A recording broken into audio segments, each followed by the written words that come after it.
Ladies and gentlemen, welcome to the Ark episode 21. Christmas is around the corner, and obviously everyone's thinking, okay, look, I've got a bit of money in my bank account, what do I do? Everyone's thinking about holidays, they're sitting with their friends, their family, they want 2025 to be a big year for them. Everyone's hugging, everyone's kissing on New Year's Eve. Imagine yourself there, and you're thinking, okay, if I want 2025 to be a generationally changing thing for me, my kids, my family, so that I can come into some prosperity and so that I can kind of rebuild myself after the COVID years, how can I do that? Now, a lot of people, some of them look at gold, some of them look at crypto, some of them look at land, stocks trading, but they're not quite sure where to start. Now, over this period of time, I do hope to do more of these podcasts rather than the politics over the next couple of months, because politics tends to just go a little bit more quiet. So today I'm going to be talking about crypto. Now, this is the very first time I've talked about this topic because it is a highly sensitive topic. You know, you never invest more than what you're willing to lose. You hear a lot of horror stories, but you hear a lot of very good stories.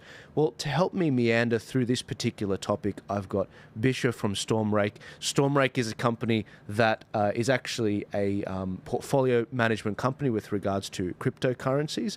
But before I get started, I did just want to say a couple things with regards to disclaimers for this particular show. The first thing is, I need you all to make sure that my comments today, they're not financial advice. This is the first time I've talked on crypto. And the reason for that is there are often accounts online that directly message you impersonating me.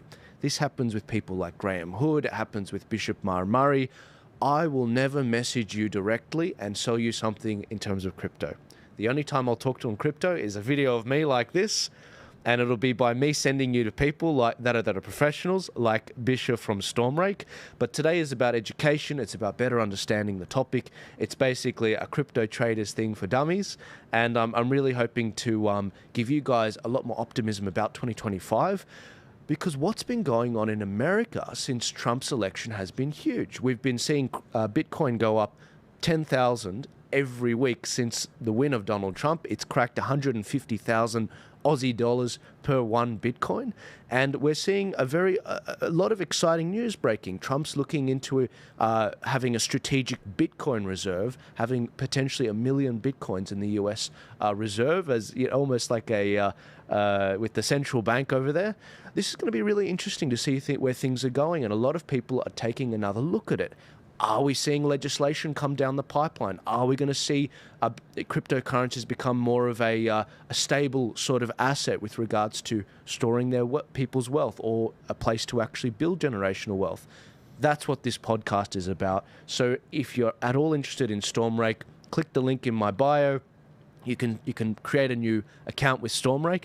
But without further ado, leave your questions on Rumble. I've already had a bunch of questions come in right now on Rumble. Click the link in my bio to see our Rumble, and you can ask some questions. I've already had one on taxes and everything.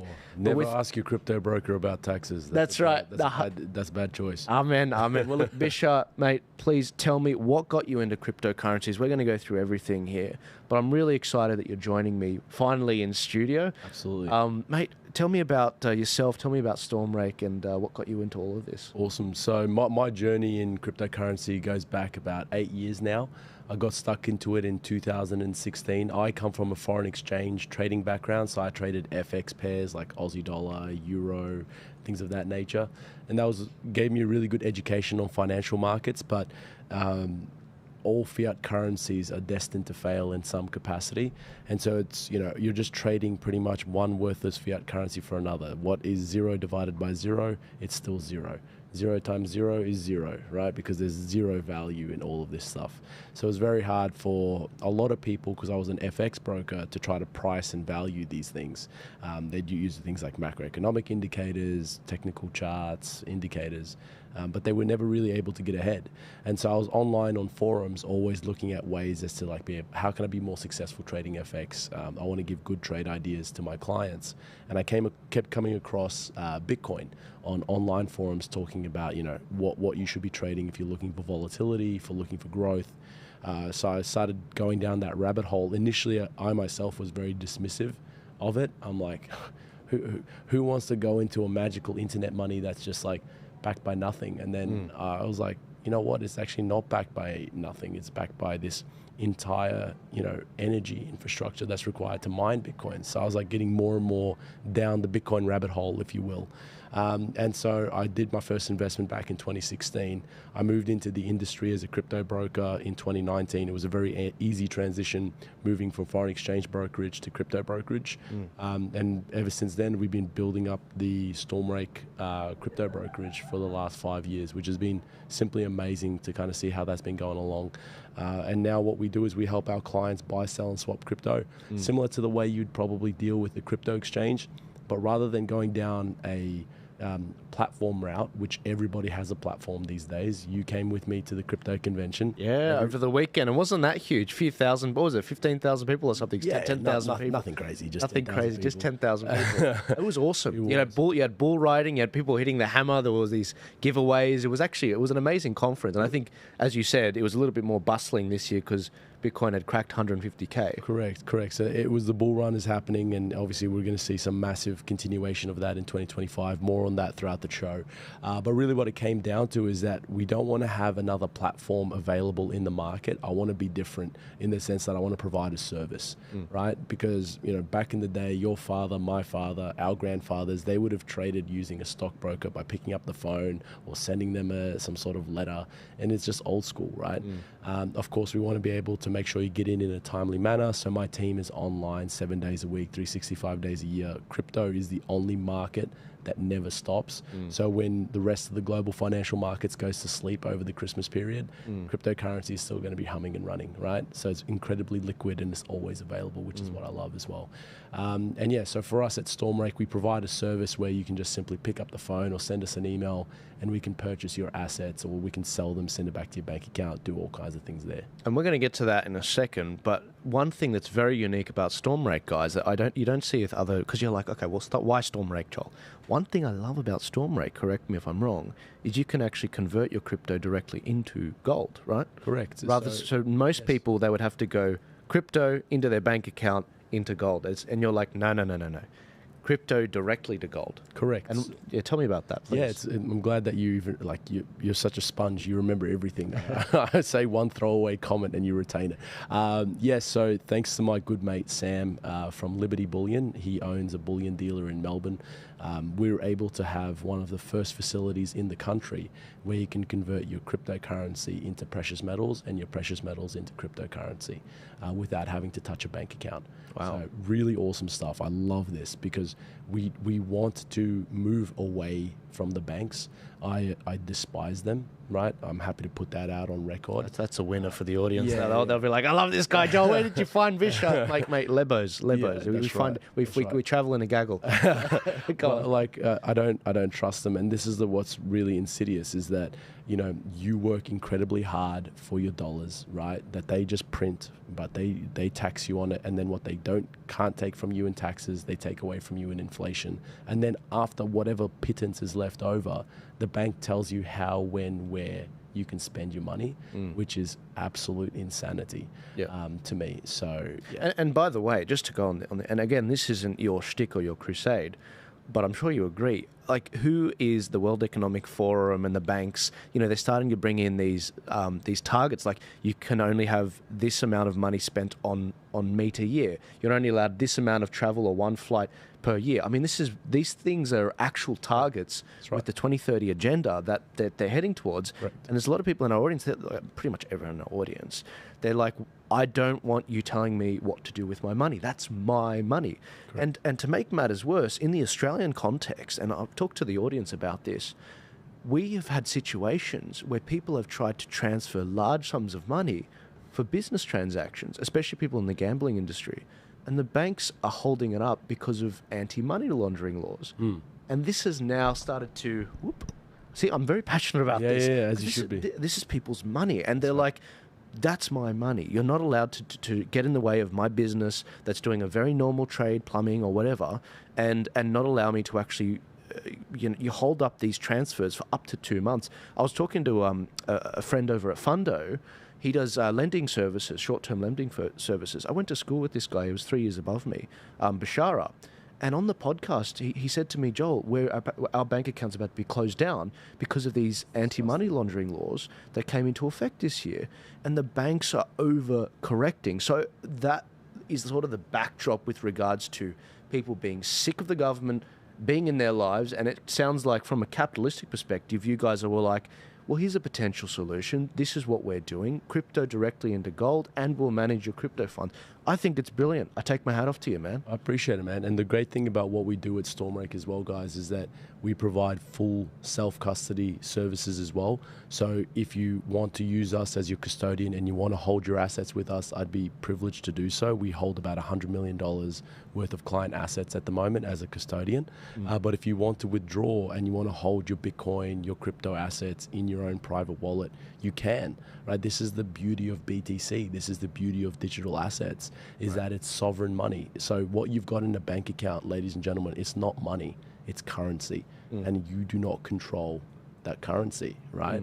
Ultimately, that is controlled by the government, and it's controlled by the central banks, and it's controlled by the commercial banks.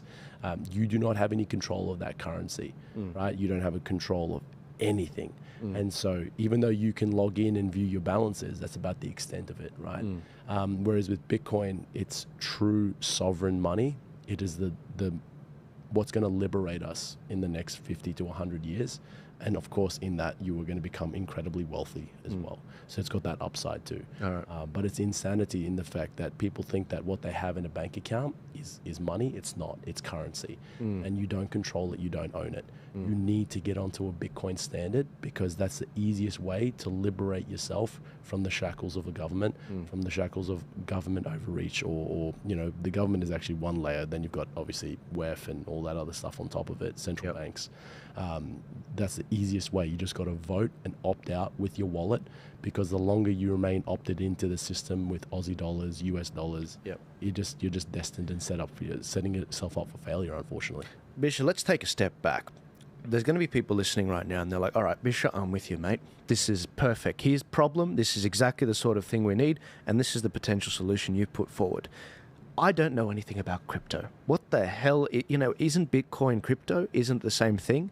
I wanted to just go back to some fundamentals to go from the absolute scratch so people understand, so they don't feel left out. Because I know there's a lot of people here that are the majority or above 40, 45, and they're like, okay, I get it, Joel, but I just feel a little bit more safer with land and with stocks and with bonds. And I want to go back because I want to give people a bit more of an understanding of exactly what crypto is. And this is, again, you're going to laugh at how basic this is. Because obviously you've got to meet everyone where they're at. If we can just bring up this page, this is CoinSpot, so you can actually see, guys, these different cryptocurrencies. They're ranked in order of the biggest coin to the smallest coin, essentially. Now, I suggest we bring up CoinGecko.com instead, because it'll be a lot more relevant, because it's a... Don't mind CoinSpot, but yeah, go to CoinGecko.com. No worries, absolutely. And what's really cool about this is that you can toggle between USD and AUD prices. Oh, okay. So if you scroll up to the top, obviously we're looking here at USD prices. There's a little settings one in the right-hand corner. You can switch which currency you review your coin in as well. But in any case, this is really good stuff here. So awesome. That's what I want to focus on. Right. So what we're looking at now is the USD value of each of these prices of the coins. Now, one thing very basic I wanted to cover for people is you have basically what are the three tiers of coins? You've got the like we call them blue chips. Blue chips. Yep. And then what's the next one? Altcoins. Altcoins. And then shitcoins. And then shitcoins. All right. So the blue chips, obviously Bitcoin being the largest one, being the most relatively stable one, compared to Tether's pretty stable. It's sort of pinned to the US dollar. It's pegged to the US dollar value. Pegged to the US dollar value. So which ones would you say out of these are in the blue chip? So first of all, I would just like to make a distinction that Bitcoin is in a category and an elite tier in and of itself, right? Because BTC is the king, it's the best asset, and then it's the most decentralized as well. So it means that the likelihood of anybody getting access to your funds is zero. Whereas the other ones, they're a little bit more centralized. There's a little bit more risk there. But anyways, in terms of the blue chips, I would probably rank it as like Ethereum, Solana, XRP. Most of the top 10 I would consider in that blue chip category. Sure. Altcoins would be, things that have got potential. Alternative coins, by the way, for people listening. Alternative coins. Things that have got potential, room for a lot of growth. One that I'm particularly bullish on right now is SUI. SUI is the symbol for that. You can see it there as well in the CoinGecko rankings. I think it's like number 20 or 21. So that's what I'd be looking at. In terms of shitcoins, though, there's 15,000 different coins. Yeah, Like absolutely. Absolute insanity in terms of how many there things are. And that's what I think can oftentimes overwhelm people is that how do I even get started? What am I getting onto? Like, it just seems like it's so confusing. And I'm here to really demystify and simplify what cryptocurrency is. Crypto is money. Bitcoin in particular is the most sovereign form of money that we can have access to. Now, other coins, they do different things. Like they're more, I see them more as like speculative tech stocks, right? Where there's a lot of room for growth, a lot of room for upside, a lot of volatility. And don't get me wrong, volatility is a great thing. Oftentimes people hear it and they have like negative connotations. But volatility is great because that's what helps your portfolio value grow through the roof. And you just got to manage the downside risk so you don't lose it all. So more onto what we're talking about here is really simple. Bitcoin is money, right? And it allows us to be able to transact with each other, to be able to support each other's endeavors. So like, for example, you and I can move half a Bitcoin, which is like a 75 grand between ourselves with nobody else involved, which is really powerful. So that's really what it comes down to. So if we were to strip it all back, Bitcoin is money. And oftentimes people ask me questions like, oh, well, I'd invest in it, but I just don't know how it works. Like, ladies and gentlemen, look at this phone, right? Look at this MacBook. None of us know how this thing works. It's a wonder of modern technology, right? But you just know how to use it. So that's what I want to advise people on in terms of when they do come to us and they want to start their crypto journey is don't get too obsessed with wondering how the blockchain works, how it works. Just know how to use it because, most people get into their car in the morning, they start the thing. They don't know how the combustion engine works, right? They don't know how a battery EV vehicle works. They just know how to use it. So that's what I always tell people. Don't get caught up in the nuts and bolts of wondering how it works. Just wonder and discover how to use it. And the easiest way is get invested and put it into your own wallet. Yeah, guys. If you're listening live, please ask us some questions. Whether you're on YouTube or any other platform. If you're on Rumble, for some reason Rumble hasn't gone up, I will upload this later so that you guys can actually see that. But when it comes to questions, we're getting a lot of questions coming through. But just going back to it, when it comes to people seeing this as Bitcoin is one of the more stable coins, it is still quite a volatile. I mean, this time last year, maybe mid last year, it was about 45,000, 50,000 Aussie dollars. Yeah, I mean, year on year growth, it's grown 161%, and year to date, it's up 130% year to date, which is pretty astonishing. Yeah, and a lot of people, they're going to probably be listening to this and thinking, okay, well, this is all fine and well, but what about the legalities around this? We did see Senator Andrew Bragg from the Liberal Party go to the crypto conference over the weekend in Sydney. And where does this all stand? Why is Australia dragging its feet on it? Obviously, America is catching up as well. But people are looking for confidence, especially around legislation. Do you have any information with regards to where all that is? It's really interesting to me when people look for the government for approval on what to invest in, yet they're anti-government. Yeah, it is funny, isn't it? It is very funny. I'm like, that's comical. Why do you want the government to tell you what is good and what isn't? And then then you get the confidence to make an investment into alternative assets. I see Bitcoin similar to the way I see gold and silver. It can't be regulated, right? The asset itself cannot be regulated. What you can regulate, though, is the providers, right? Because we're an Australian business, and I'm not against regulation. I'm not saying that, I don't want to have any rules or whatever it is, but by its very nature, Bitcoin is a network similar to the internet, right? The internet is a network. You can't regulate the internet. You can regulate the service providers, you can regulate all of those kind of things, but you can't regulate the internet itself. It's the same way you can't regulate Bitcoin itself. So, and I recommend to all your listeners to not look to the government for advice on what is a good and what is not a good investment, because they do not have your interests at heart.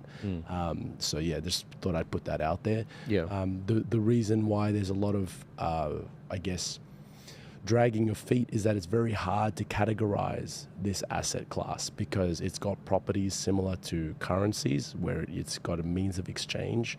It's got similar properties to commodities such as gold and silver, where there's store of value and so on.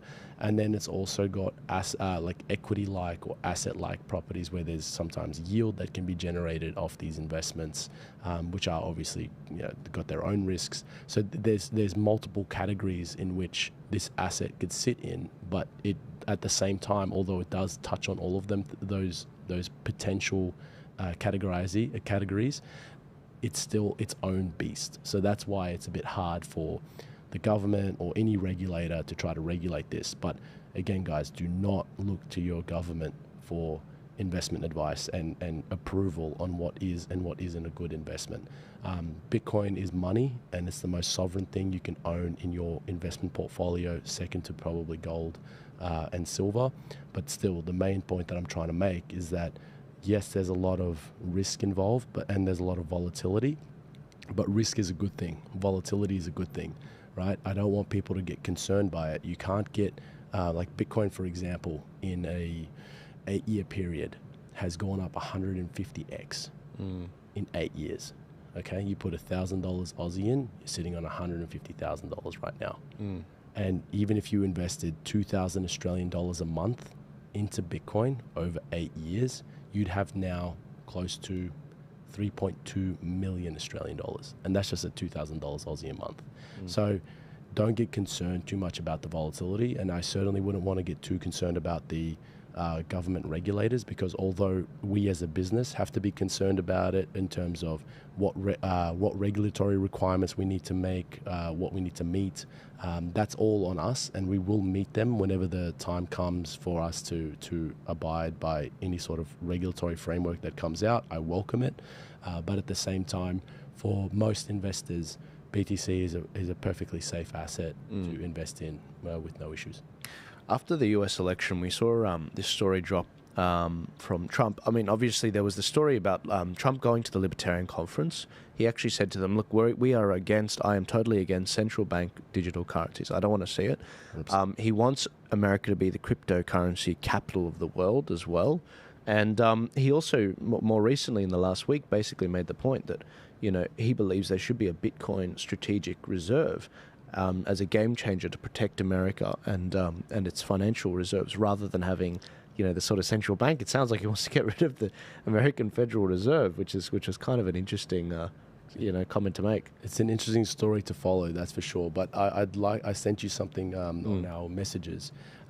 It's called the Bitcoin Act 2024. It's a fantastic image to actually bring up for people to understand what we're talking about here and just to help digest it. But essentially, there's a piece of legislation that is most likely going to be put forward when the government gets formed on January 20th. President-elect Donald Trump is putting forward a very pro-Bitcoin cabinet at the moment. So he's electing Howard Lutnick into his cabinet as well. Selected Howard Lutnick into his cabinet, and this guy is very pro-Bitcoin. right? And he's going to be looking after the commerce and a bit of Treasury Department as well. So this is really insane stuff. Senator Loomis, who I believe is in the senator for Wyoming, she's put forward the Bitcoin Act that we've brought up on screen. Right. And that kind of stuff is actually cool. So what you're going to see is the stabilization of Bitcoin as money and Bitcoin as a sovereign reserve asset for the US government to be able to, I guess, bring back confidence to the US dollar, essentially. Well, let me read this out. So the step 1, establish a strategic Bitcoin reserve, establish decentralized network of secure Bitcoin storage facilities distributed across America. Step 2, Bitcoin purchase program, purchasing 200,000 Bitcoins per year for 5 years. So eventually, obviously, 1 million Bitcoin in total, and hold it for a minimum 20 years. That is a huge stabilization thing. Number 3, proof of reserve system. Publish quarterly reports audited by independent third party and cryptographic attestation. Step 4 is consolidate current holdings, all Bitcoin held by the agencies to be transferred to the strategic Bitcoin reserve. Step 5 is voluntary state participation. States can participate voluntarily by depositing to/withdrawing from segregated accounts. Step 6, offsetting costs. The first $6 billion of the Federal Reserve's net earnings each year will go to the SBR. The Strategic Bitcoin Reserve, I'm assuming? Yes, correct. And step 7 is protect Bitcoin property rights, affirms rights of self-custody. US government can't seize or confiscate lawfully owned Bitcoin. Wow. I think anyone that's looking, for some sort of assurance at America being this sort of, the engine house financially of the world, looks at that and is like, wow, that is really a pivot to a new system. The simplest way I can describe it is if you don't buy Bitcoin, you're destined for poverty. Yeah. Right? It's a really harsh statement, and I do not take any joy in making it. But Bitcoin is going to be one of the biggest wealth transformation events of our lifetime. Collectively over the last 5,000 years, different civilizations have kind of agreed on gold and silver as money.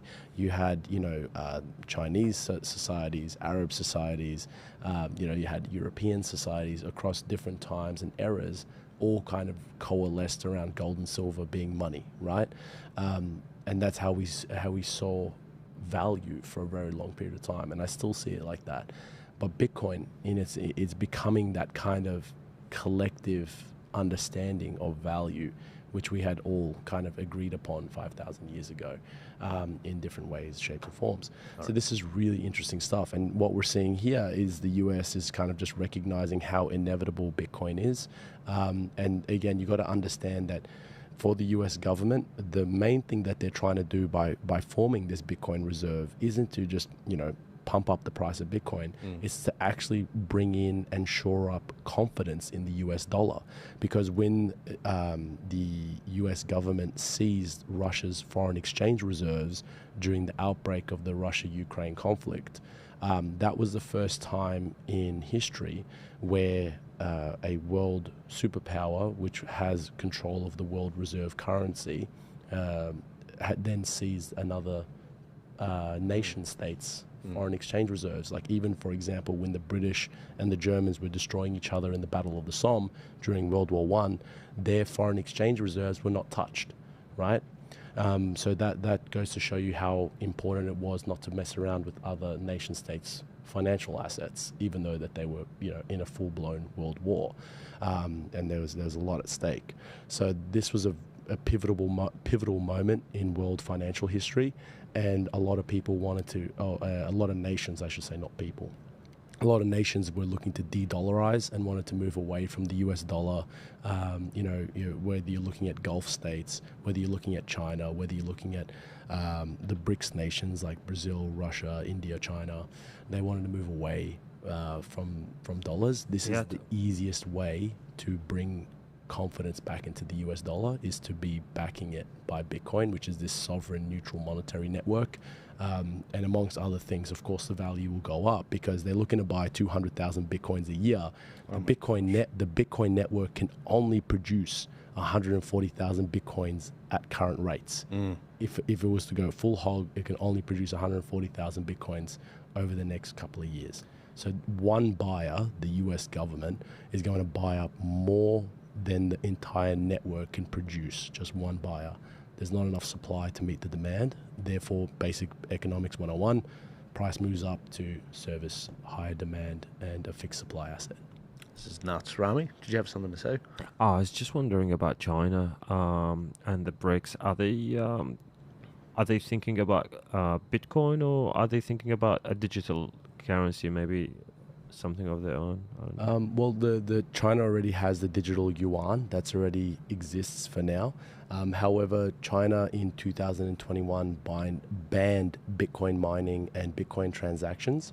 But quite recently, in fact, just over the weekend, they came out and said that Bitcoin investing and trading is now legal because they're realizing the massive strides that the US is making towards having Bitcoin as part of their US Treasury, part of their reserves. They're like, okay, if we don't get onto this thing, we're going to get absolutely smoked financially, because for a long time, the balance of trade, the balance of financial power has been shifting east, right? And China has been claiming a lot of that. And but nobody would want to ever hold their wealth in Chinese yuan. Like nobody trusts the yuan, right?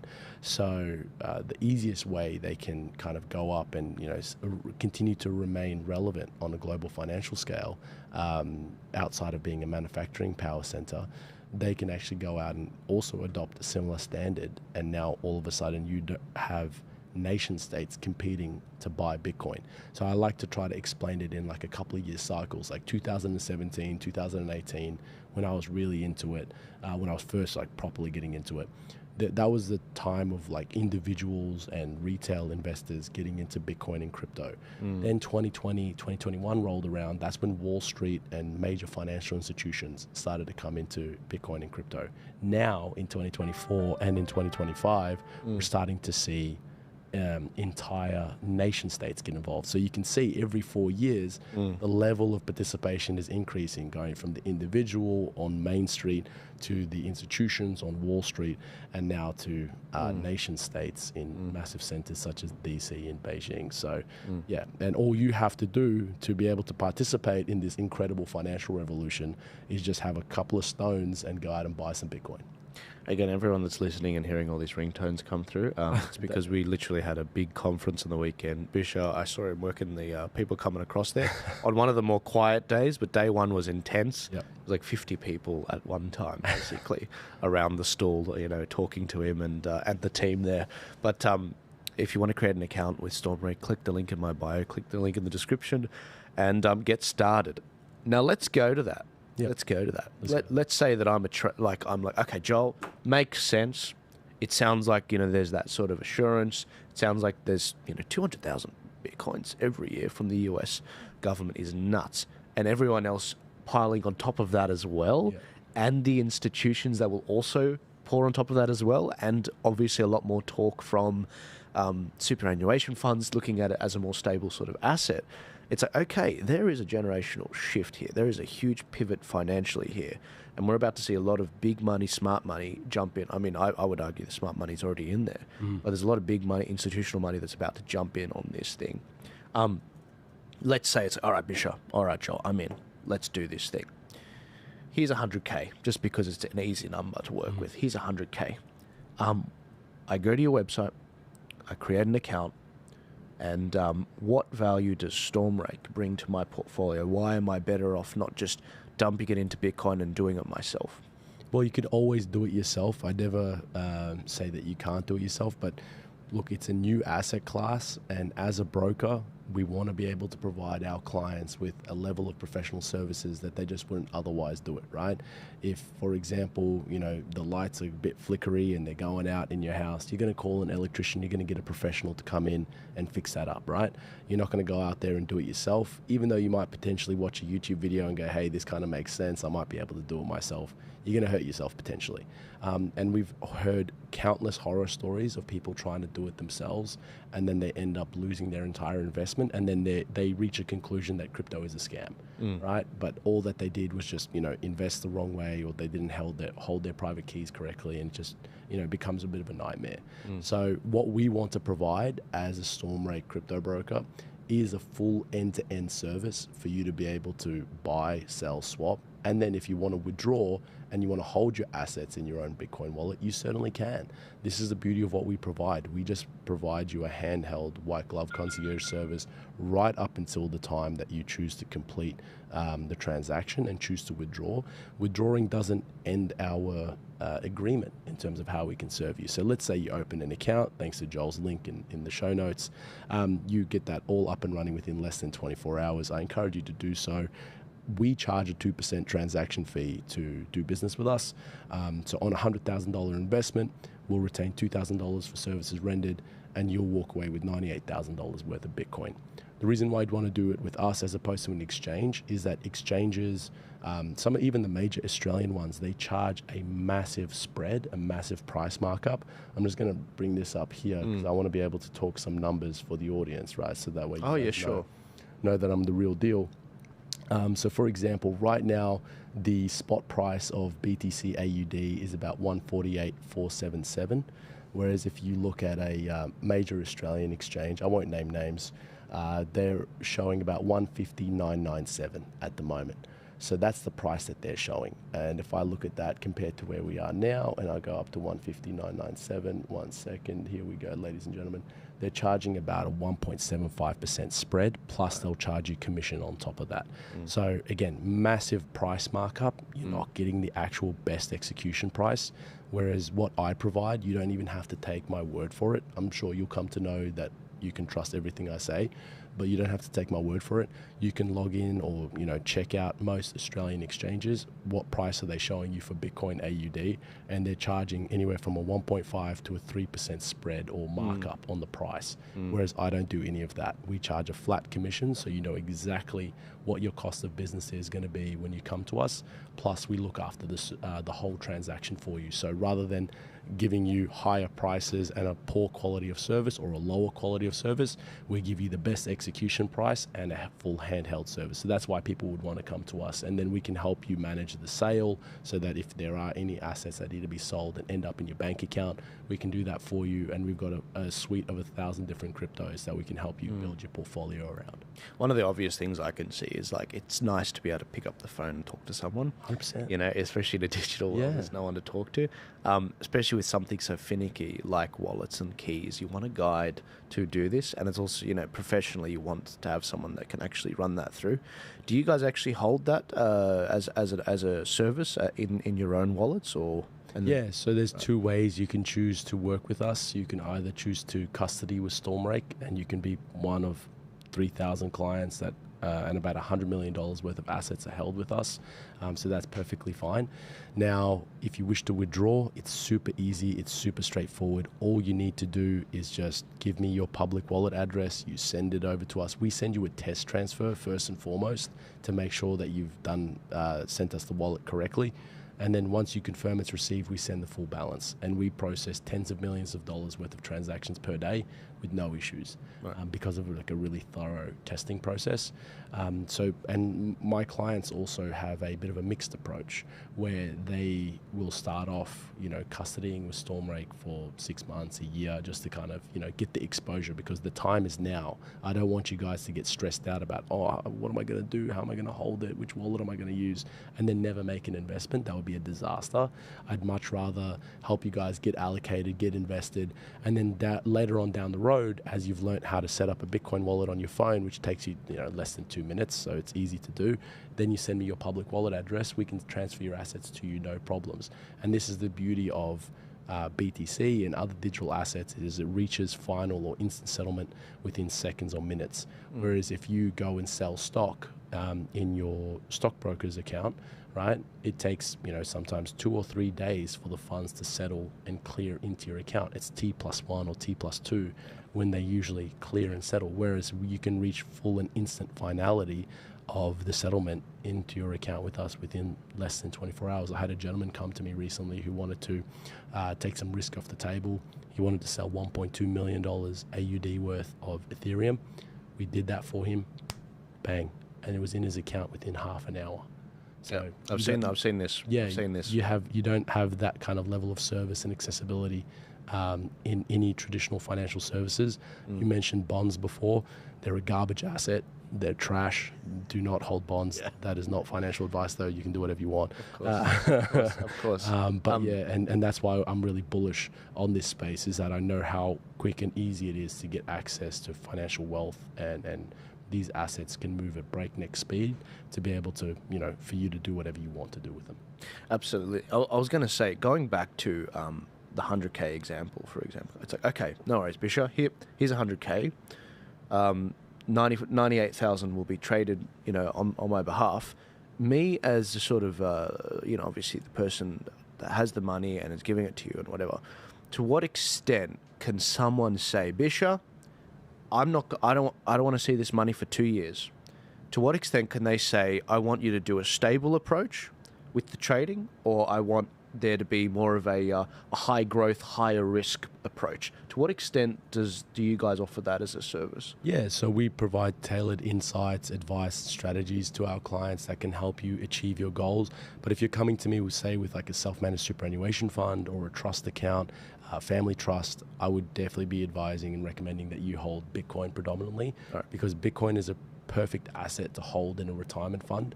There will be nothing that can outperform BTC over any meaningful period of time. It's been the best performing asset in financial markets the last 10 years. Yep. It'll also be the best performing asset of the next 10 years ahead, even though there will be corrections and pullbacks along the way. That volatility will be thoroughly rewarded with the upside you're going to receive. So perfectly designed for that. If you're coming to me with, say, like a corporate account or a personal account that you just want to be able to turn over a little bit more and get some more growth on, this is the reason why our brokerage service exists. And I'll pick up the phone and be like, hey guys, this is what I'm bullish on, this is what I'm focusing on right now. Look, these are the assets I'm looking to get rid of, this is the assets I'm looking to pick up. Consider it very similar to what you'd have with a stock brokerage service, just instead of talking about BHP and Rio, I'm talking about BTC and ETH, right? Yeah. Very similar service. Sure. Yeah, I'm very much interested in that, because I think there's going to be a lot of people that are like, you know what, Joel, I just want something where I just want to hold it there. And there's also going to be other people that are like, you know what, Joel, I'm pretty well off. I've got about, I've got a $2.5 million property. And again, there's a lot, people that are listening, they're probably like, Joel, those people don't exist. They exist. There are I think Sydney has some of the most millionaires. I think it's one of the biggest cities with the most millionaires in the world, which is nuts. And it's because there's so many really wealthy property owners. A lot of people in property that do actually own their house outright. They've got a spare 100K to throw around, and they're like, I don't need this for like 2 to 4 years. And again, you'll see profits sooner, but they're like, no worries. If I don't see this for 2 years, no worries, just lock it away. They do want to have a bit more of a higher risk approach, but that can also mean higher rewards as well. And I think I'm just very curious what that might look like, because I mentioned the different categories of cryptocurrencies. Correct me if I'm wrong. Does sometimes that portfolio management look like 50% of the portfolio 100K is in Bitcoin, a bit of it's in the blue chip coins, a bit of it's in the altcoins, and then obviously none. I don't think you touch the shit coins. I don't think you touch them at all. Look, people come to me with the craziest requests. Like, I had somebody come to me recently and they wanted to buy Rocky the dog token. They wanted to buy Klaus token. Klaus token. So it was all kinds of stuff. It's insanity in my space, in my world. But for people who are coming, who are like wealthy property owners, or people who are looking to even make it, right? You might be like a hardworking 9-to-5 battler. That's my kind of background. I grew up in the commission housing of Melbourne, so I know what it's like, the need to make next week even better than this week. You might be willing to take on more risk. You just need to add Bitcoin in the lion's share of your portfolio, and you'll be wealthier than most people, because there's almost this like ginormous push for like instant gratification. I need it now. I need you to put in 100K. I need to be like successful now. So, which is, I can appreciate that demand, that desire, but I just, the example you gave of give me 2 to 4 years is magic. If you give me 2 to 4 years with crypto and with Bitcoin in particular, I am going to supercharge your portfolio returns. And we don't have to take on that much risk. So a lot of people look at Bitcoin at 150,000 Australian dollars and think that they've missed the boat, right? Oh, it's 150K AUD per Bitcoin. job's done. I got to look at somewhere else in the crypto space to get some growth, get some price appreciation. I'm here to tell you guys that is not the case. You couldn't be further from the truth. I mean, I sent you a slide deck. I shared it at the Aussie Crypto Convention. I want to bring that one up. Yeah, here we because it's really important that people understand how Bitcoin is going to work over the next 4 to 8 years, because there's a genuine investment case here that would outperform any ETFs, any index funds, any kind of mutual fund that's going to just outperform it. So this is a checkerboard quilt. I'm going to run you guys by it. At the top in white is Bitcoin. Every 3 years, it is the king, right? Nothing even comes close to it. But then, yeah, it's marked with periods of volatility, for example, which I can appreciate and understand. That might scare people, but the volatility is just the repricing of Bitcoin, so that people understand that we are. Before I dive into the checkerboard quilt, I just want to separate two things, which is Bitcoin, the asset, which is what people hear about in the news, the headline that captures the headlines.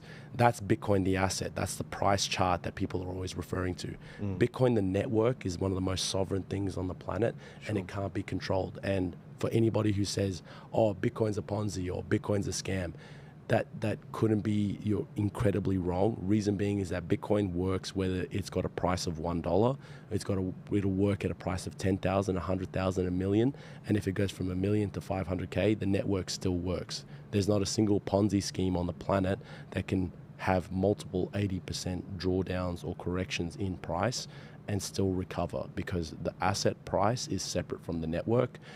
So yeah, that's just very easy kind of claim to dismiss. That checkerboard quilt just goes to show you Bitcoin's price performance against traditional assets, whether that be gold, whether that be the S&P 500, which is US equities, whether that be emerging markets. There's a high yield bonds. There's a whole bunch of different little assets that sit there. Now, when you look at that and when you think about, okay, what can I add to my portfolio to give me non-correlated returns, you got to add the BTC into there. And if you look, every 3 years, it is the best performing asset, and then it goes to the bottom of the list because it has a correction. But we've seen 2023, stellar year. 2024, the year is not yet done. So, but yeah, year to so far up about 117%. So an absolute stellar year again. And in 2025, we're setting up for a mammoth year. So this is the time to be bullish, guys, because although you could have bought it last year and said, oh, I could have made 117% already, 2025 is going to melt faces in terms of price performance. And that checkerboard quilt that I'm showing you of different assets across different years, that's what's going to show you the genuine consistent performance of BTC in 2025 is going to be quite stellar if it just history repeats. This is brilliant. I love this graph. This is actually really awesome, especially as someone that's, I've had crypto for some time, almost 10 years now, and seeing it perform with other assets I've had like gold. This is actually really good graph, because you can see that Bitcoin's at the top, except in 1 in every 4 years. Yeah, and that's why I use that time frame 2 to 4 years, and I want to manage people's expectations here. Yeah. Again, don't invest what you're willing to. Don't invest what you're not willing to lose. I strongly recommend, if you're starting small. Again, I don't do financial advice, but from my own perspective, with regards to my own trading, when I put money into Bitcoin, it's like I don't want to see that for a couple of years. Yeah. Because the chance is always that it drops down 75%. And it's like, okay, well, if that happens, I put that money aside to actually, I don't want to see it for 2 years. But again, that's totally up to your risk appetite. That's up to you and your financial situation. I want to ask a question now. I used the example of 100,000. Let's go back. What is too small to invest with you guys? Let's say there's someone that's like, they're in their very first job. They're 18 years old. They're just out of school. They might have $1,000 a month to play with. They've saved a grand total of $2,000. Is that too small to start investing with regards to crypto? No, not at all. I mean, we can take any transaction over $2,000. So that's our minimum, and we don't have any limits nor maximum. So you can trade as much as you like. Right. And yeah, like I gave the example of $2,000 a month over the last 8 years, you'd be a multimillionaire by now, right? Yeah. Such a simple strategy. And if you want to do that with me today and invest $2,000 a month for the next 4 to 8 years and become a multimillionaire as well, that's cool. You can. And the reason why I would like to kind of highlight how far Bitcoin has come in such a short period of time and where we're going. If you can just go to that next slide for me, Joel. Yeah, sure. Because I wanted to kind of just bring you guys some cool value, guys. We are so early in just Bitcoin alone. It's insanity. A lot of people think that the ship has sailed on it, and that, if I'm 18 or 19 or, or maybe people who have got a bit more of a risk on appetite and they're like, in their working careers, and they go, oh, well, if it doesn't pan out, I can kind of come back to it again later. I want to take on some risk. I want to just hold assets that are a bit more risk on. Bitcoin is tiny compared to global assets. Look at it compared to real estate. $380 trillion is what global real estate is worth. Global debt markets, the bonds that you just mentioned, which I think are worthless, is $307 trillion. Stock markets around the world is worth $110 trillion, right? Gold itself is still 10 times larger than BTC today. So if you think that the ship has sailed on BTC at 150K Aussie, I'm here to tell you, you have seen nothing. And I think that's the urgency here. It's that, look, if you've got a bit of money in property as I don't want to see it for 2 to 4 years, I'd strongly encourage you to think about the idea of putting money into this asset, because there is so much money in other assets that there's going to be a big sort of boom that's going to happen. Repricing, yes. Repricing, where the institutional investors are like, the big hedge fund managers, the big, in Australia, superannuation funds, where they're like, you know what?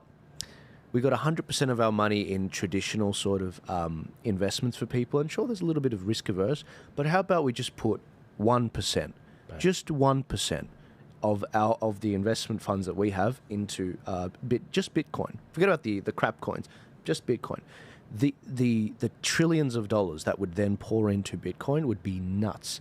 And a lot of people, they laughed at me historically. They were like, Bitcoin's never going to $1 million.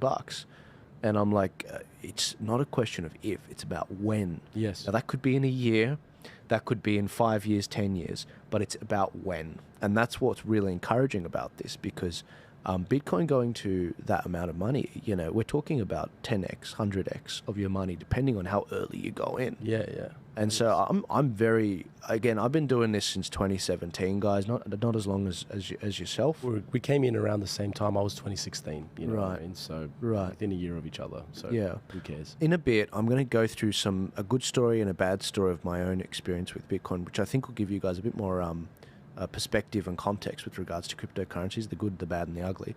Did you have anything else in this slideshow you wanted to go through? I want to just go to the next one just Sure. real quick, and the following one, sorry. Yep.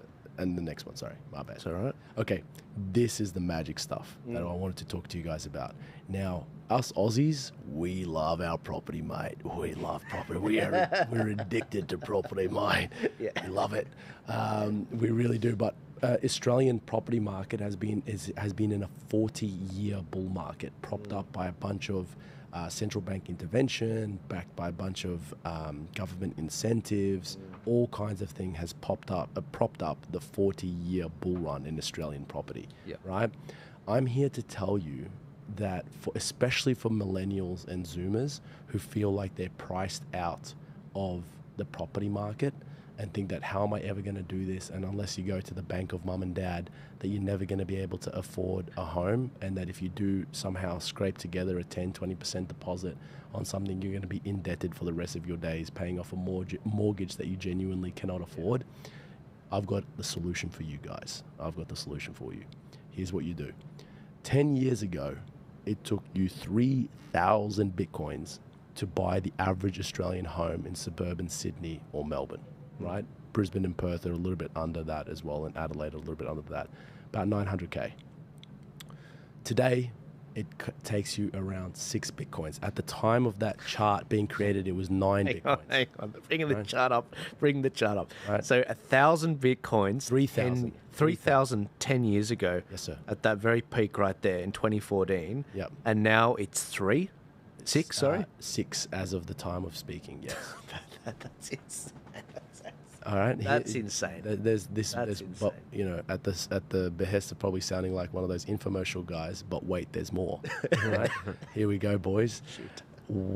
I believe within a 4 to 8 year window, one Bitcoin will be worth as much as the average Australian home. Wow. And that's saying something. That's my call, right? That's saying and you guys can screenshot this, you can clip this, you can, I'm going to paste this on my forehead. This is how bullish I am, right? I'm telling you guys, this is the easiest way to be able to afford overvalued Australian property, in my humble opinion. Yeah. You go out and you stack BTC aggressively. Yeah. Aggressively. Like you go out, everything that you've got that you can afford to save as a millennial, as a Zoomer, just chuck that in there. And the more Bitcoin that you can stack over the next few years will allow you to be able to not only retain your Bitcoin, so that way when you do sell, say, 1 unit of it to get the, your dream home somewhere. I mean, if you're looking at Point Piper, you're going to need to save up about 30 Bitcoins, in my opinion. But still, my point that I'm trying to make is that if you're just, looking at the suburban family home for like 3 or 4 bedrooms, couple of bathrooms, nice big yard for the dogs or whatever, that is going to set you back about 900K to $1 million Aussie. That's where we're heading to as BTC AUD continues to climb. Will there be corrections along the way? Absolutely. Right? I'm not here to tell you it's going to go up in one straight line. That's not how it works. No financial asset on the planet works that way. However, if you can give me 4 to 8 years, I can help you flip your 1 Bitcoin into 1 house. That's what I'm offering you today. Yeah, no, guys, and I don't think that's I don't think that's an overstatement. I genuinely don't. And my audience, they know me as a very sort of like, I'm honest with them when it comes to elections, when it comes to this and that. Do I think the under 16 bill is going to pass? Most likely. My audience knows what that is. The ban on social media for under 16s. It'll probably pass the way the numbers are. That's just the reality of it. It's not good news. It doesn't make me feel good to say that, but that's the reality. But this Bitcoin call, I'm like, no, 100%. Yeah. 100%. I laugh at some of the historic videos of those people, like the BitConnect guy. BitConnect. There's some great videos. There's some insanity in this space as well. But Bitcoin, different story. And that, by the way, that's really saying something, because Sydney is always in the top 3 most overpriced property places in the world, second to Singapore or Hong Kong, because those are sort of tiny. There's islands, sort of locked places. But Sydney, it's so overpriced. You sure we're sort of locked in between the Blue Mountains, the water, the national park to the north and the south. But yeah, I totally think that's the situation that's going to happen, and I'm very excited about where this is going. Did you have another graph in here? Or? If you just want to go back just 2 slides, if you can, please. Yep. And this is just speaking about like where we are in Bitcoin's adoption curve, is that there are as many users of Bitcoin today as there were users of the internet in 1999. Wow. Right? Yeah. So again, a lot of people look at the price and decide that they let price dictate value, and they let price dictate their decisions. Price is what you pay, ladies and gentlemen. Value is what you get.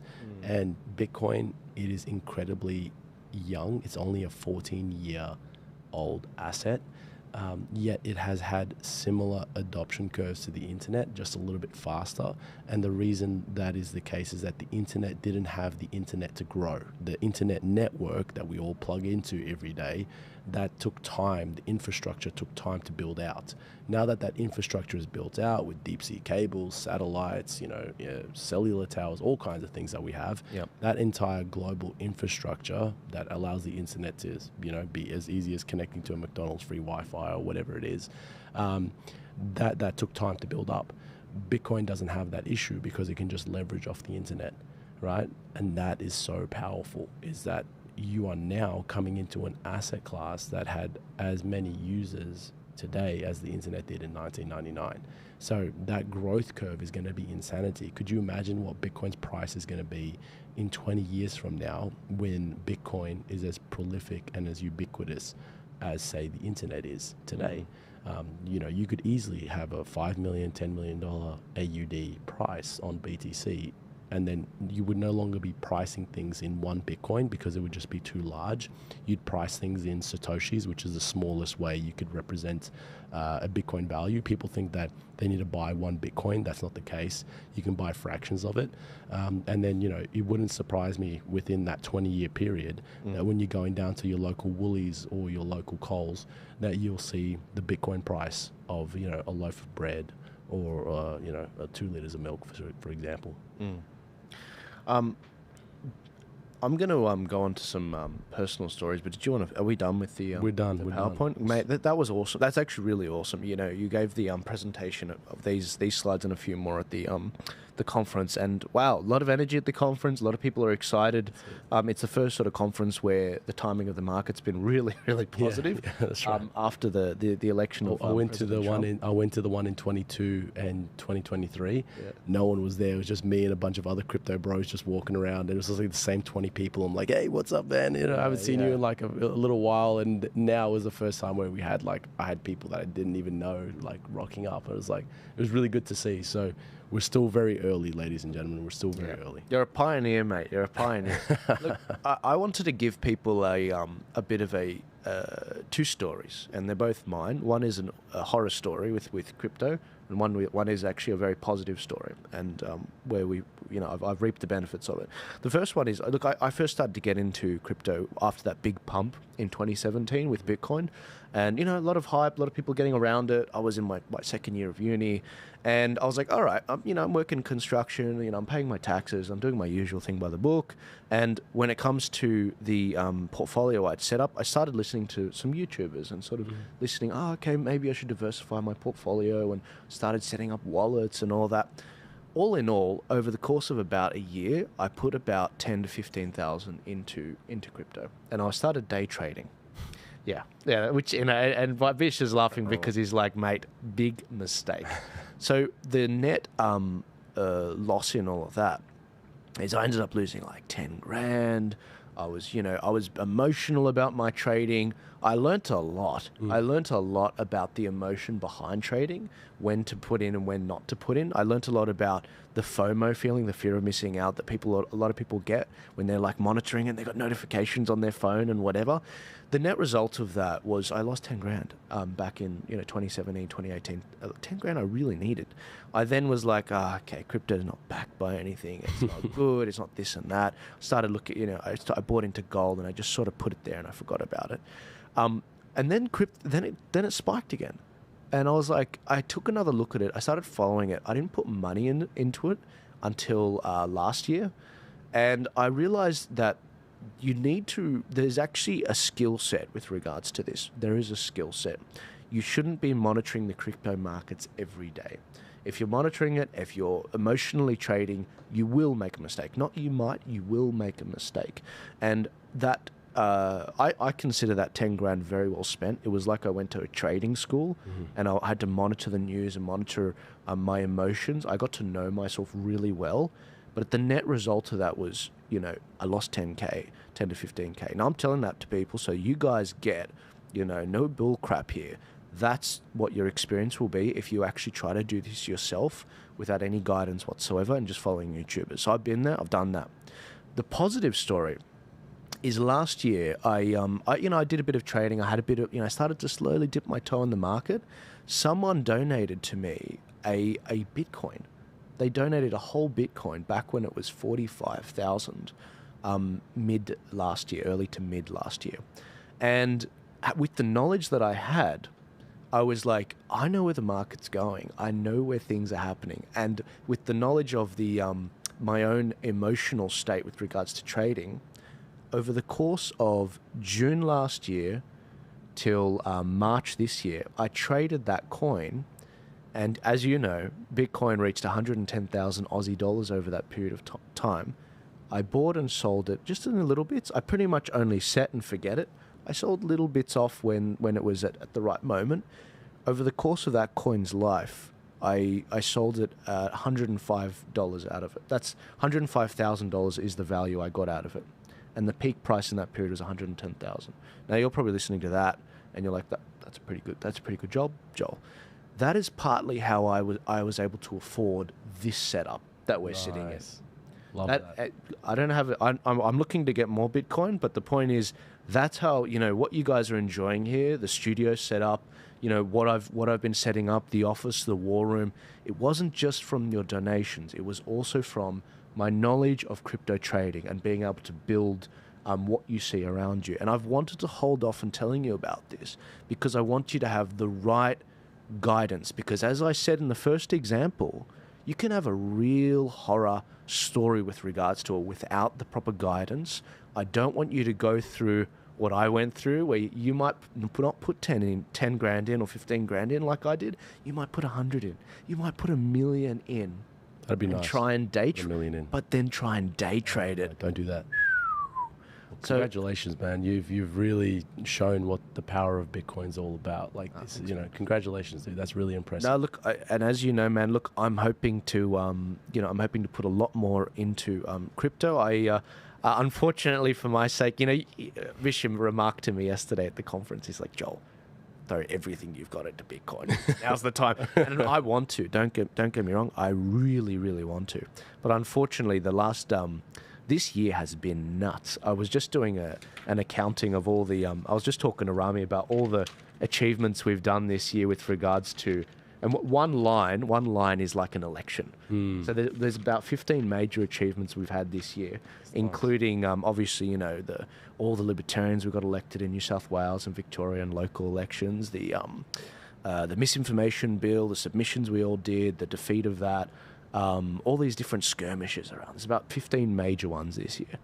And I'm behind about maybe 30 to 40 grand right now. So I'm like, I don't have a lot of savings, but we have some great wins on the books. Right. But when I do get out of this hole, I 100% want to be looking at Bitcoin. I want to be looking at what's going on there so that I can get more involved politically. Absolutely. And yeah, so because we want the legislation in Australia to not go the direction of stuff like the misinformation bill.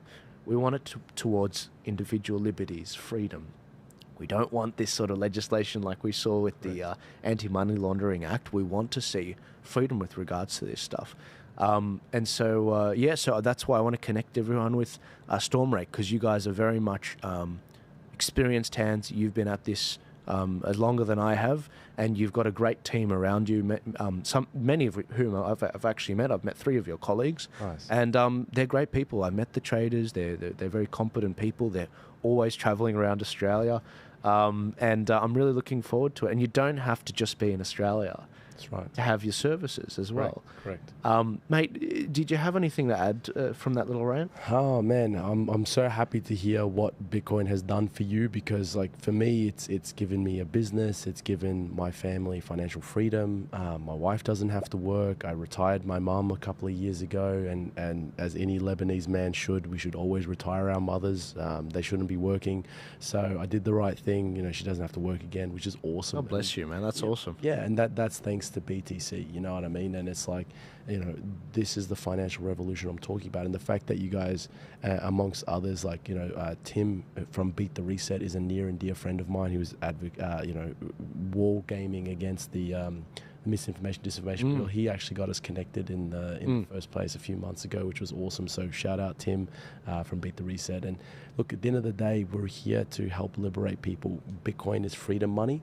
Right, it's separate from the state. It's separate from any government on the planet, and that's really powerful. So if you want to protect your freedom of speech, you need to have freedom of wallet, and you need to have freedom of wealth. And the easiest way to do that, ladies and gentlemen, is BTC, because when you're wealthy, nobody can tell you what to say or what you can do. Amen to that. Now, look, the last question I've got to answer, because a lot of people have. This is the one question, major question we got on the Rumble before it went down. Someone said, okay, Joel, that's all great, but what about taxes? And to that you remarked, I don't want to hear about the tax side. Talk to your accountants. That's right. I'm a crypto broker through and through, ladies and gentlemen. Look at me. I'm the textbook crypto broker, right?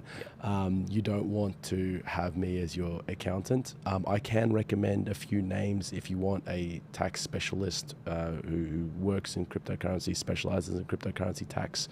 for Australians, I'd be more than happy to give you a recommendation. But I'm not a tax guy. I'm a crypto broker, so I'm the best at what I do when it comes to getting you in and out of crypto investments, making sure your portfolio is managed correctly, giving you safe access and secure access to the markets. That's what I specialize in. Taxes, you need to go to an accountant, and if you want one, I can recommend one. That's awesome. Guys, from a personal perspective with me, I mean, you know what's great? I have those capital losses back from 2017. I can call them forward. Yeah, because it's an investment, guys. Yeah. When it's treated as an investment on the accounting books, obviously speak to your accountant about this and they'll run you through it all. But for me, I had that 10 to 15 grand loss back in 2017. If I have capital gains later, I can use that to offset. 100%. And so that helps reduce taxes and everything, but you do have to... you'd have to declare these things to your accountants, to sort it out with your accountants, the right way to structure it so you can minimize your taxes. Nothing wrong with minimizing your taxes. The government, it's not like they're spending your money very good, as Kerry Packer remarked. And so look, that's between you and your accountants. I hope that works out really well for you, but there's no reason why. And to add to that, our fees are GST inclusive, so any fees you pay us, you can claim back and come tax time as well. And what's also really important to note is that we'll give you really comprehensive reporting at the end of financial year for all of your accounts with us. So you might have a super fund, an SMSF that you're needing to pass audit. We'll give you a comprehensive CSV as well as a holdings report. That's really easy for you to just hand over to your accountant and go through, and that'll be provided for all the accounts that you hold with Stormrake whilst you're investing in crypto. So majority of our high net wealth clients' investments actually occurs through the SMSF vehicle or a family trust is where most of those ones are going through.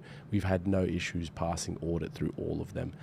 And these are pretty heavily regulated entities that have to have pretty stringent reporting requirements. And then if you're investing through like a corporate account or an individual account, there's not as much due diligence and focus on those kind of types of accounts, but nonetheless, we'll still provide you the same reports that you can be able to just hand over to your accountant, say, here's what I'm doing with my crypto, and it's an absolute breeze. It gets done in 10 minutes. So there's no stress when it comes to the investing, and because I'm managing that for you, and there's no stress come tax time because we'll hand over those reports, and we just keep on winning, guys. We're going to get wealthy. And that's what I love about this space. And that's what's great about these trading platforms. You can actually export your trading so that you can give that to the accountants. They can look at that, and the accountants know what to do with this stuff. Yeah. It may not seem like it sometimes, some accountants, but if your accountant doesn't know what to do with this, find a better accountant. That's and right. Bisher's got some contacts. But Ramy, do we have any other questions before we close this up?